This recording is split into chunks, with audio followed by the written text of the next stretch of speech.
你好，我是 Alison。这支影片就跟着我一起靠港在哥斯达黎加的 Porto Limão， 翻译成中文就是柠檬港，超可爱的。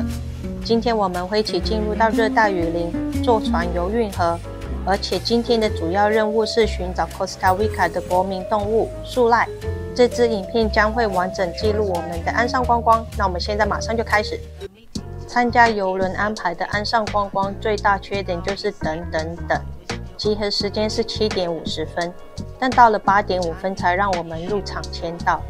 几十个团跟几千人一起出发，都挤在这里一起等，搞到8点40分才让我们出发去搭巴士。Thank you。港口还有歌手唱歌欢迎我们的到来，然后一切都发生得蛮快的。8点50我们就出发了。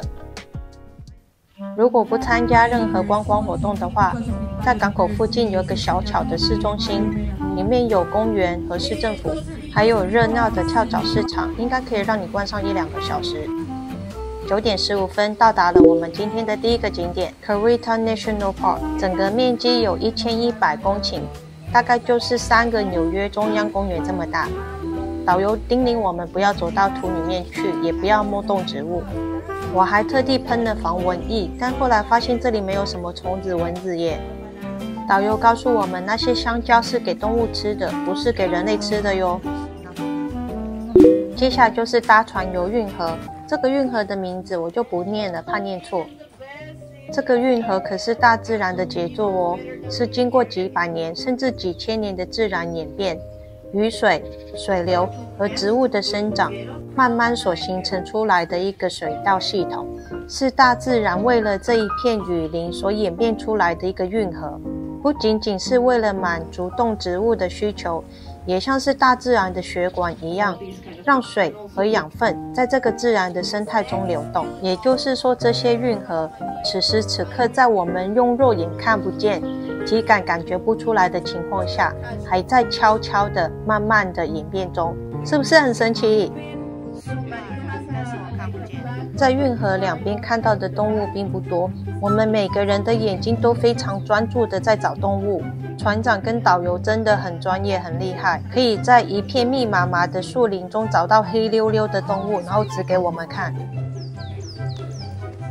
Costa Rica 是全世界拥有最多树赖的国家之一，这些以超慢动作闻名的树赖每天都挂在树上，好像全世界都跟它没关系 Just hanging out。 树赖的新陈代谢非常慢，所以它们不需要太多的能量，主要的主食是树叶，每天要睡18到20个小时，跟我的猫一样。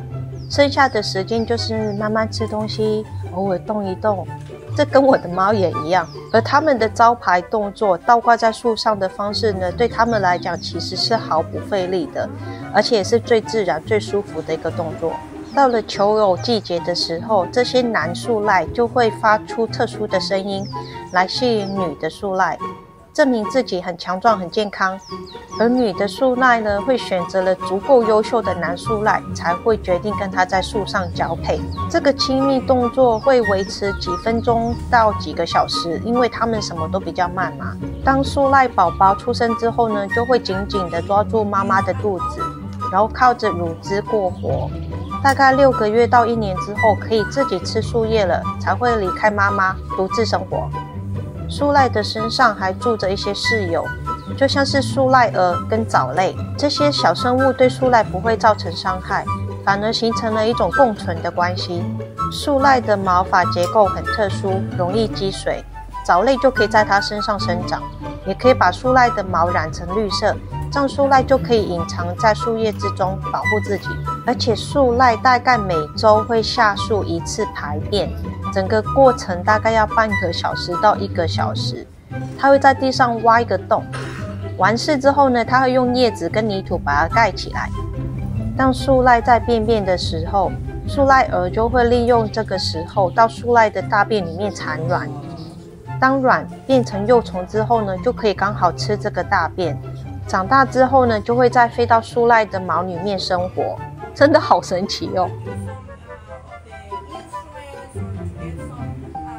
这个坐船游运河的行程是1个小时，断断续续会看到一些动物，我们看到的最多就是鸟了，但是我都已经记不得名字了。另外还看到2、3只也是记不起来什么种类的猴子，还有几只要很用力看才看得到的树赖。看到最后大家都疑神疑鬼的，总觉得那边有什么动物，这边也有，但其实很多时候是什么都没有。其实这个国家公园并不是完全封闭的保护区，所以在运河两边还是会看到一些民房、餐厅跟小商店，也会看到有车子经过。上岸之后，他们还准备了新鲜水果给我们消暑，真的好贴心哦。马上我们就出发到下一个地方——果园。导游很热情地跟我们介绍这里的植物，他讲了很多也很详细，但是我都忘记了。那不如就给你们看画面，同时我就另外补充一下关于 Costa Rica 的小知识吧。Costa Rica 的咖啡很有名，特别是 Arabica 的咖啡豆，咖啡喝起来特别顺滑，有一种果香跟巧克力的味道。这里的观光业也是很赚钱的，拥有美丽的沙滩、火山和树林，吸引了很多游客来观光，再加上这里的医疗和治安都是相对良好的，所以很多美国人选择在这里过退休后的生活。Costa Rica 的热带雨林就占了国土的约50%，这就意味着这里常年高温，雨量很大，白天的气温大概是25到30度之间，超级闷热，湿度也很高，尤其是下完雨之后。5月到10月是这里的雨季，这个时候雨量更多、更湿、更闷。想象一下，就像是台北的梅雨季，只是更闷热，湿气更多，雨量更多，而且这样的天气总共是6个月。这样的天气可能会让人类觉得忧郁，但对植物来讲，这是最好的生长环境。所以建议11月到4月干季的时候再来这里观光，会比较舒服。我先生每次都会挑到烂苹果或是烂香蕉。最后的20分钟就是让我们去逛这个商品店，里面还会免费请大家试喝一杯咖啡，只是里面禁止拍摄，所以我就没有影片给大家看了。就这样结束今天的行程啦。我想要大声的赞美这一位年轻、尽责、专业又美丽的导游，在这4个小时里，他一直讲，从当地的生活、政治、动物、植物，尤其是讲到树赖的时候，大家都可以感受到他对树赖的那种热爱。他认认真真的讲了4个小时，没有剧本，不用看稿，也不用休息。You are amazing, the best tour guide ever。一到了港口的巴士站，那里有个小市集，我们去逛一下。树赖果然是 Costa Rica 的国民动物，到处都可以看到以树赖做出来的各式各样商品。肚子饿了，我们回邮轮上吃午餐吧。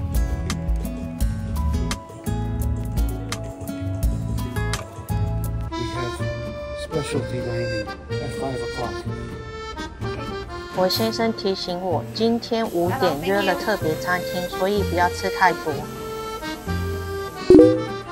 这就是我的轻午餐，但是甜甜还是要吃。对了，我还另外有2支影片是介绍和美邮轮的食物，有兴趣的请点击观看哦。我还有更多的邮轮实战经验跟大家分享，欢迎订阅我的频道。如果喜欢我的影片的，请你按一个赞，这样可以让更多人看到我的影片哦。导游说，1520年的时候，哥伦布就是登陆在那一个岛上，然后看到原住民都穿金戴银的，以为这里很富裕，所以就叫这个地方做 Costa Rica。